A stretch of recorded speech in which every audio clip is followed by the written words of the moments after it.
For most of the 1980s, Rod dated the breathtaking supermodel Kelly Emberg. But their relationship almost didn't make it past the first date. They made this whole story up that he wanted to meet me because he was going to write a song for me. I wangled to get a dinner with her, which I turned up 4 or 5 hours later. She opened the door, shook my hand, said, "Who do you think you are, Rod Stewart or something?" And that was a killer line. So I fell in love straight away. The two dated for 7 years and had a daughter, Ruby, Rod's third child, in 1987.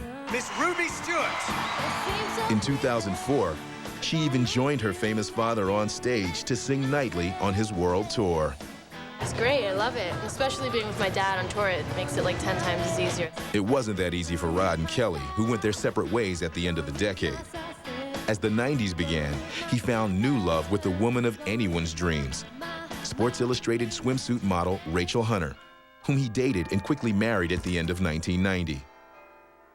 2 years later, they had a daughter, Renee, Rod's fourth child.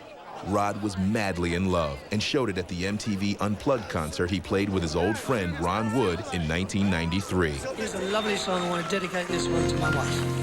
Have I told you lately that I love you? Have I told you lately where I sort of broke down? I was just so in love at the time, and I just thought suddenly connected this beautiful song to Rachel.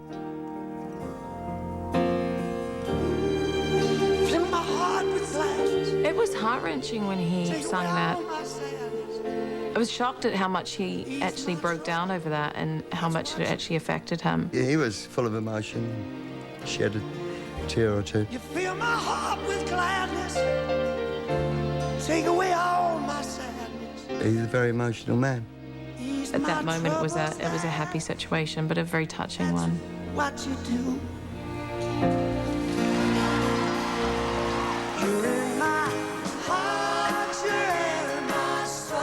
Rod's love for Rachel was his anchor throughout most of the 90s. In '94, the couple had Rod's fifth child, a son, Liam. 1 year later, the two felt so deeply connected to each other that they renewed their wedding vows. When I had Renee and Liam was a great time in his life because he had gotten to the stage where he did want to settle down, and that was it. But deep down, Rachel was not feeling the same sense of contentment. Married with 2 children, yet still in her 20s, Rachel began to feel the need to find her own way in the world and started to pull away from Rod. My sister Mary sort of predicted doom to this marriage. I was so young. I got to the age of the 28, 29. I just needed to figure stuff out for myself. It was probably one of the hardest things I ever did in my life to break that. I don't wanna talk about it, how you broke my heart. She told him that it was over. And he was totally devastated. He'd come off stage and actually weep. It was something that he wasn't ready for, had never handled before, so he wasn't emotionally equipped to be dumped. To my heart. Killed me at the time. No woman had ever left me. I mean, the ego was like smashed to pieces, but not only that, my heart was. This was a woman I'd pledged allegiance to and I was going to spend the rest of my life with. All alone will a shadow. I was worried about him. He went down so quickly. I just didn't know what to do to help him. I couldn't help him in any way. Love will do that to you. Saw myself like just wasting away.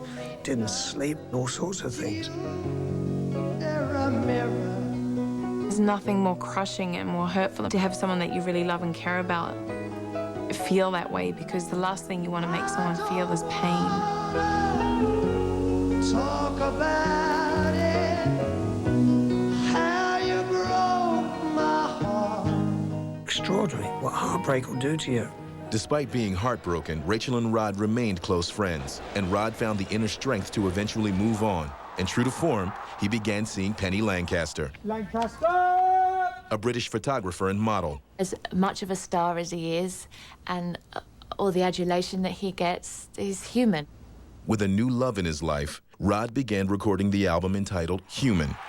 His life seemed almost perfect, but he was about to find out just how human he really was. Home again. I went for a routine scan, so they said, hold on a minute, hold on a minute. And they detected something on his thyroid.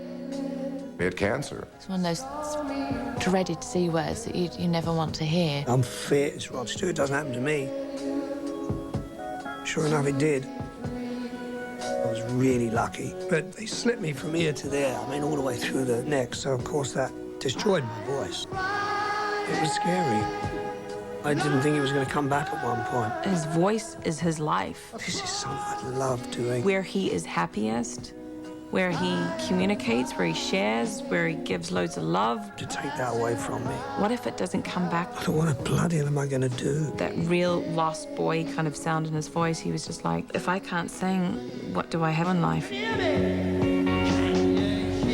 So when it was all over, I more or less had to learn how to sing again. Not only did Rod learn to sing again, but his trademark voice returned, and it was now better than ever. Once again, Rod Stewart felt the time had come to take his career in another direction. He would play against type, and in the riskiest endeavor of a risky career, attempt to conquer yet another genre of music. Still ahead. Went to Dolce & Gabbana, and I heard the album being played there. What he'd done, he'd shipped out loads of copies to places with a big captive audience. If you want to plug in that demographic, yeah, they heard it. They heard it at Dolce & Gabbana or Ralph Lauren. Marvelous marketing campaign. Which Rod Stewart song was voted one of the 500 songs that shaped rock and roll by the Rock and Roll Hall of Fame? Visit biography.com for the answer.